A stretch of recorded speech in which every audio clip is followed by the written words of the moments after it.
ইউরোপের একজন ডাক্তার দাবি করেছিলেন জমজম কূপের পানি পান করার যোগ্য নয়, এমনকি আশেপাশের ড্রেন এবং বাড়ির ব্যবহৃত পানি এই কূপে প্রবেশ করে। তারপর যখন একদল বিজ্ঞানী এবং ডুবুরি জমজম কূপের ভেতরে প্রবেশ করল, তখন তারা এমন দৃশ্য দেখল যা তারা কখনোই কল্পনা করেনি। তারা সেই কূপে কি অলৌকিক দৃশ্যের সাক্ষী হয়েছিল, এরপর সেখানে কি ঘটেছিল, এগুলো জানতে আমাদের সাথেই থাকুন।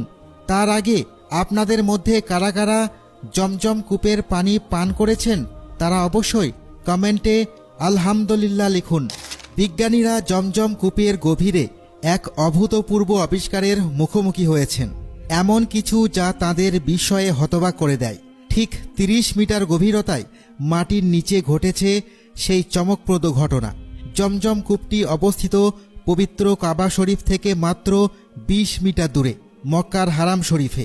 এই কূপ প্রতি সেকেন্ডে প্রায় 20 লিটার পানি নির্বিচারে প্রবাহিত করে এবং এর মোট গভীরতা 30 মিটার। তবে মক্কা মোকাররমার একজন ইসলামী গবেষক ডক্টর মাজেন সাদউদ্দিন এক চিকিৎসকের উদ্ধৃতি দিয়ে বলেন, 1971 সালে জমজম কূপ নিয়ে এক বিস্ময়কর ঘটনা ঘটেছিল। সেই সময় এক ব্যক্তি দাবি করেন যে জমজম কূপের পানি পানযোগ্য নয়।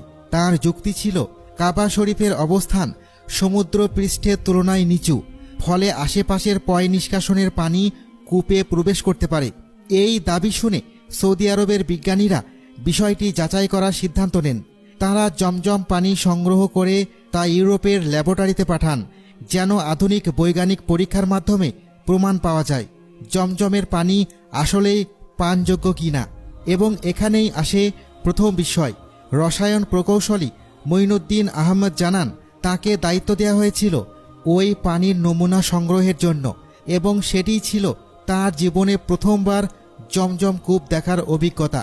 যখন তিনি কূপটি প্রথম দেখেন, তখন তার পক্ষে বিশ্বাস করাই কঠিন ছিল যে মাত্র 18 ফিট লম্বা এবং 14 ফিট চওড়া এই ছোট্ট পানির উৎস হাজার হাজার বছর ধরে হজরত ইব্রাহিম আলাইহিসসালামের যুগ থেকে শুরু করে প্রতি বছর লক্ষ লক্ষ হাজিদের জন্য লাখ লাখ গ্যালন পানি সরবরাহ করে আসছে।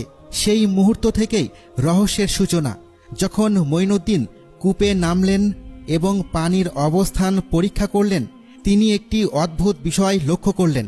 কূপে কোথাও দৃশ্যমান কোনো উৎস নেই যেখান থেকে পানি প্রবাহিত হচ্ছে। এতে করে তার মনে একটি বুদ্ধিদীপ্ত ধারণা আসে। তিনি একটি সাহসী পরীক্ষা চালানোর